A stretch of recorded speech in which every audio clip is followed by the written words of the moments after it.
on the scene. I myself have been to the scenes of fatalities, of direct hits to houses. And when we're driving on the road and the air raid siren goes off and I have 15 seconds, all I do is pull to stop, jump out of the car and lie down on the ground, head down.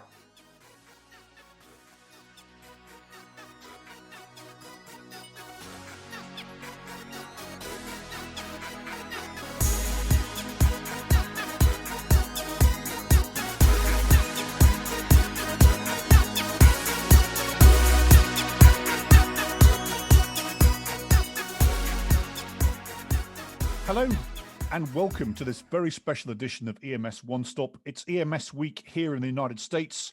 And so first of all, a very happy EMS week. But EMS around the world is not having a week, it's having a month. And today I am going to go straight to Jerusalem. I'm going to talk to the Director of Operations of United Hatzalah. I'm going to explain what that is in a second. And welcome Dov Mazel. Dov, thank you so much for sparing what is a heck of a month to talk to me today. Always here, Rob. When you call, I stand up and I'm ready to answer. Well, thank you very much for that. So we've been watching the world news, and not only do you have, the issue with Gaza and Hamas going on, but I'm going to just start at the beginning of the month, because it wasn't just the war situation that you guys are now finding yourself in.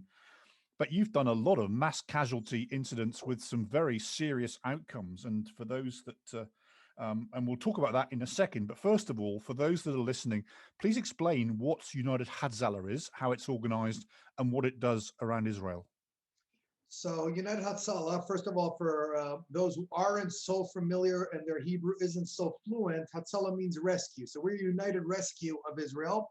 It is a volunteer-based EMS system with over 6,000 EMTs, paramedics, and doctors spread out throughout the country. It's a community-based emergency response organization, which has people spread out in every city, town, village throughout Israel, with first responders, volunteer first responders with all the life-saving equipment in their car, using ambucycles, 1,000 motorcycles spread out in the densely populated areas, ambulances, etc. Serving the community and responding to medical emergencies on a daily basis, approximately 1,800 emergencies every single day, with an average response time nationally of under 3 minutes and hitting the 90-second mark in all the big cities, being spread out within the community, leveraging, sorry, those are sirens going off here. Sorry, let me try. I think this week, Dov will forgive you. Yeah, let me just put that on silent a second. Sorry. Do you hear those whistles? Yeah, very, very loudly. Those are the air raid sirens coming in. Oh, do you have to go? No, I get them nationally. I get every. Oh, I see. Okay, right. Okay, I put that on silent, so that shouldn't bother us. Well, I think you should have your air raid siren on, Dov, before we carry on, as opposed to silencing it, because you may have to go. So we're back to United Hatzalah. So, like I was saying, 90-second response in most of the big cities throughout Israel, leveraging community, leveraging people that are out going about their day and are professional responders and are willing to drop everything and go as soon as their app goes off that they are in the immediate vicinity of any medical emergency. That in a nutshell is United Hatzalah. So Hatzalah within Israel, or you are in Israel, but it's not a Jewish-only organization. Tell us about that. So United Hatzalah, like I said, is community-based, and the community in Israel is comprised of Jews, Muslims, Christians, and many other faith-based groups. It's just a cross-section of Israeli society. We have everybody volunteering together with one common cause of saving lives. And I think that especially in times like this, it's challenging on the one hand, but encouraging on the other hand, where we can see we can find this common ground of working together through this turmoil and saving lives together. And that cross-section is vitally important, as we'll come on to. So let's go back to, and I was going to talk to you before this week started, of course, because you've had two exceptionally disastrous, tragic mass casualty incidents, and the first one is Mount Meron, where you guys were in the thick of it. And this was a crush incident. And so, first of all, can you tell us what happened? And then, of course, the response from Hatzalah and the other emergency services. Yeah, sure. So Mount Meron is a tomb of a ancient rabbi from the 2nd century. which many Jewish, there's another siren going off there. The Jewish believers have been going on to once a year on the sorry, this is really going crazy, sorry. That people go up to once a year, and we're talking about 300,000 to 400,000 of people that come up to this mountaintop, to this top, to pray, to celebrate, to dance, to sing, and every year while they're there, so United Hatzalah volunteers, as well as other emergency medical services and emergency services in general, go up there. It's like a big festival for those who aren't familiar with Jewish religion, and it's geographically positioned in the northern of the Galilee, in the northern part of Israel, in the Galilee, in a very peripheral area, small roads with access to the mountain, and securing this mountain medically for a festival like this is challenging in itself, meaning we have every year over 600 EMTs, paramedics, and doctors on the mountain throughout the period of the 24 hours of the festival, spread out over the mountaintop, for those regular incidents of dehydrations, falls, burns, fractures, etc. Sort of classic event standby. Exactly. A classic event standby, except in a very challenging geographical setting. So we're usually pretty well prepared for that. And what happened this year was post-corona. This was actually the first public event on scale of a large amount of people that happened, and many people, more than expected, came up to the mountain on this one period of time. And about 8 hours into the event, there were thousands of people trying to make it through a very small alley to make it out of one of the parts of the festival there, and they ended up literally just crushing each other on the escape path. And literally creating, it's not even a stampede, it's a crushing incident, because it was just thousands of people crushed to each other, creating a massive human pile, with many challenges all around. The response getting there, I mean, we had the responders that were on the mountain and immediately made it through the crowds to the scene and started triage and MCI protocol. But this event was evolving around them, as opposed to standard MCI, which we know you have. You're there when it's over. Exactly. You get there when it's over. You have your 100, 200 people injured or whatever it is. And as time goes by, there are more responders and less victims, because they are being evacuated. Here, what happened was the first core of responders that were on the scene started pulling people out and performing CPR, doing triage and whatever and whatnot. And this event was evolving around them. I mean, people being crushed around them, and they themselves were stampeded over by people trying to escape. And what happened was the scale was growing around them for a period of about 15 minutes. The event kept growing. And if we started from a number of people who were trapped and unconscious and injured, by the peak of this 15 minutes, we were talking about 45 people who were killed in the pileup, and another 250 people that were injured. We're talking about multi-trauma, we're talking about orthopedics, we're talking about head injuries, we're talking about you name it, basically anything you can imagine.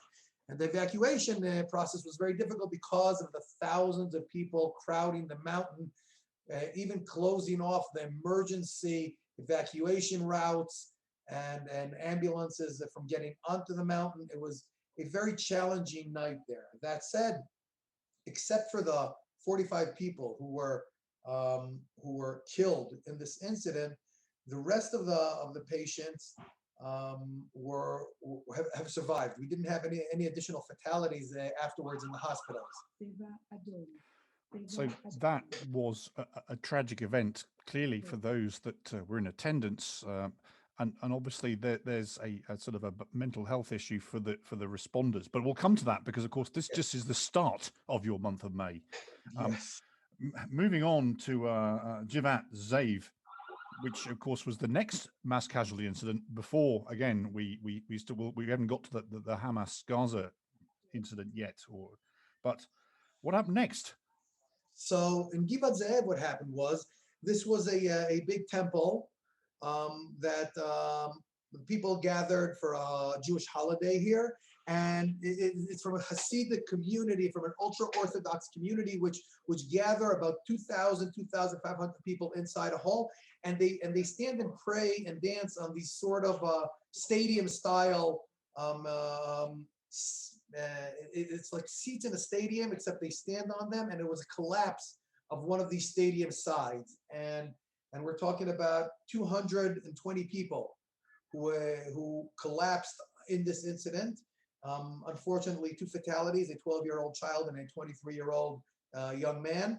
And the rest were, I would say there were about 25 people severely injured, the rest moderate and lightly injured in this incident. And once again, standard MCI protocol, operating in a residential, in a small, quiet residential neighborhood, with challenges of getting the ambulances in, of course, and evacuation staging area, etc. But at least in this incident, I would say it's more like a standard protocol MCI, which unfortunately we are well experienced with here in Israel, and that was and that was dealt with. So, it's one incident leads to another here. Over the years, Dov, of course, we've lectured together as a team in the same room talking about international operations, and you spent many a time talking about your normal response, which for the rest of us in the rest of the world, bombings, terrorist incidents of terrorism would seem extreme. I hate to use the word normalized for you guys, but you've got a lot of experience at it. But how, certainly for those two MCIs, how did that affect the team at Hatzalah? And what would you say your biggest lessons identified have been up until that point? So I would say the biggest challenge was on Mount Meron. So in Mount Meron, what was different was the evolving incident around them. What I found was this incident started at 12:46 a.m. The crushing incident there, and we finished transporting the last of the severely injured and moderately injured at about 1:50 a.m. About 1 hour later, it took, which was relatively good.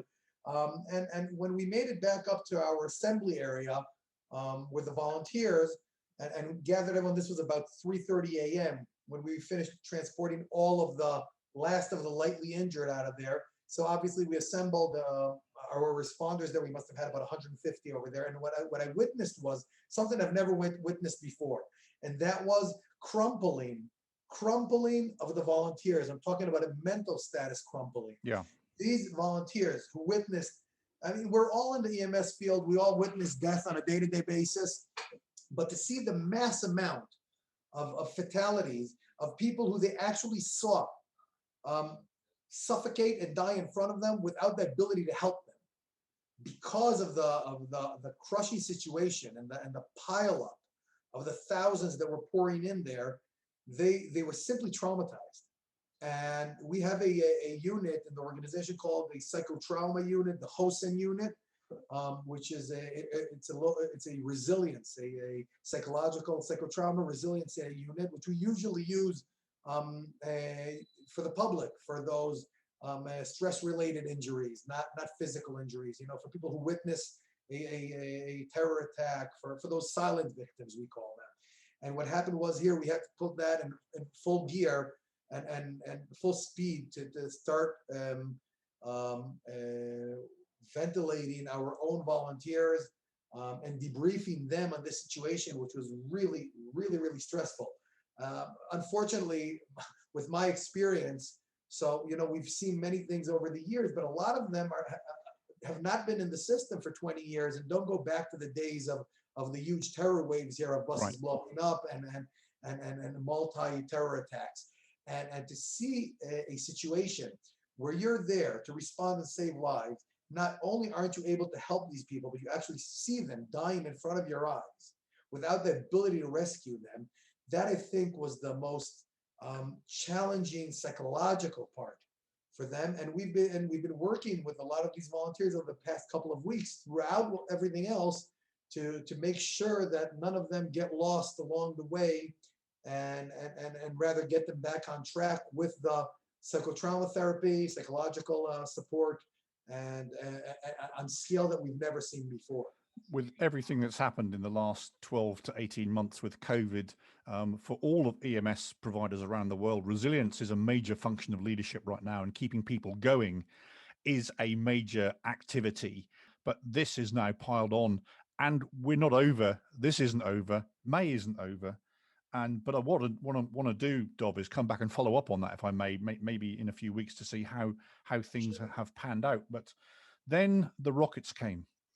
Again, obviously, you guys are there. You're very in close proximity to the communities in which you live.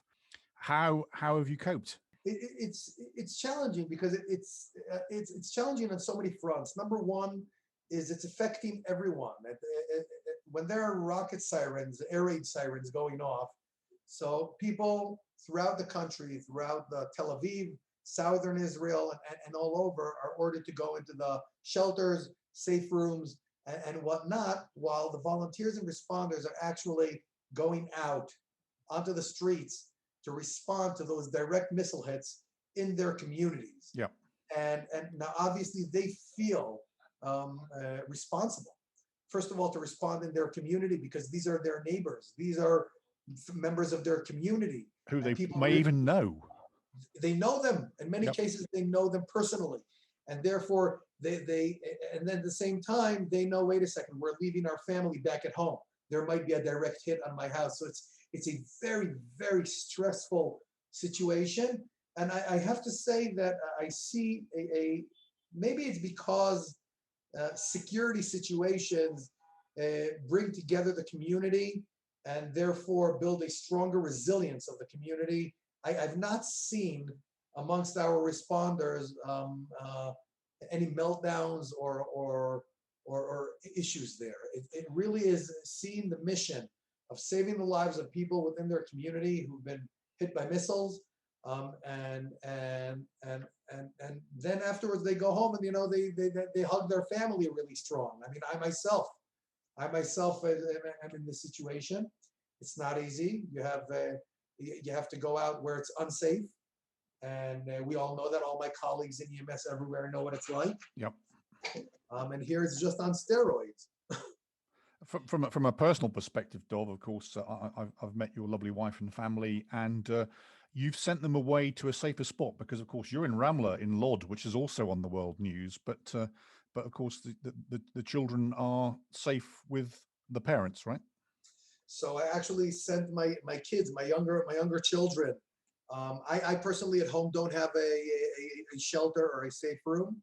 So my younger children are finding it terribly stressful and very hard to cope with air raid sirens at 2 in the morning and 4 in the morning, rushing them out of bed and putting them under the beds in an inner room, and hearing the detonations of Iron Dome or even direct missile hits. Just a few days ago, there was a direct missile hit about 500 meters away from my house, resulting in the unfortunate death of a 16-year-old girl and her father, 40 years old. This is literally 500 meters away from my home. We felt the hit.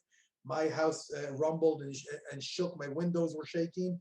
And obviously, I immediately left and responded to that incident. But I could not blame my kids, and I could not provide them with that sense of security. So I simply took them to my parents that live in a different area in Israel, which is not being It's not in range. attacked as often, but Yeah. at least they have a safe room and a shelter in their house. So I'm providing them with that. And you know what? It provides me with peace of mind to do what I'm doing while I know that they're in a safer environment. And that's tremendous food for thought, Dov, for anybody listening. That we talk about in the US about when the hurricane's coming, you leave the family at home, hope they're going to be okay, and get on with getting on. But this is a whole new extra added dimension. But you're in the office in Jerusalem today. Operations are going on. We can hear, and that's the national air raid sirens going off for clearly more incoming missiles and ordnance. The guys that are on the ground, what type of injuries are they seeing? So I would say the typical injuries from the missile attacks are your typical blast injuries. We're talking about high velocity shrapnel. We're talking about severe lacerations and um, extremities, massive bleedings from extremities, a lot of use of tourniquets, especially. It really is your typical combat scene of injuries, blast injuries combined with heavy metal, and of course a lot of debris and partial collapses of structure of buildings, houses from the missile hits, burns from the direct hits on cars. Sorry, that's another siren going off now. Direct hits on cars, burns, and a lot of people hit from glass explosions. And also, we've been dealing with a lot of I would say light traumatic injuries from people running to shelter and falling. Whether it's the more adult people that will be trying to make it to the safe room.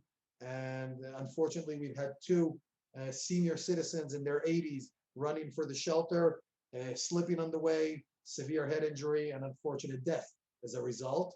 Oh. And typical orthopedic and injuries like that. You were an international leader of some renown in the EMS world. From a leader's perspective, what's the most important thing that you are doing for your folk right now? I think that I don't need to motivate my people. My people are motivated by knowing that they're serving their community. It's our job to really give them the support from around, making sure that they have everything that they need, whether it's protective gear.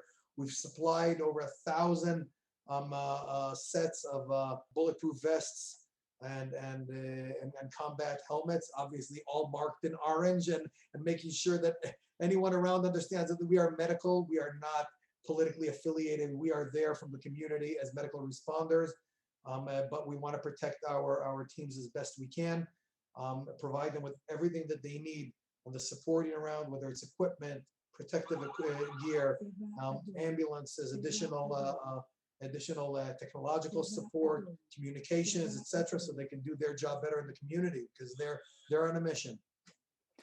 They are on a mission, and the world is watching that mission as it unfolds, and we're going to continue to watch. And Dov, I hope we can come back and follow up maybe in a couple of weeks, so if not sooner, depending on the situation. But you've given us some excellent insight into what's going on there. I, for one, as your good friend, are worried for you and yours, and please stay safe. And I think we all wish to extend that to you.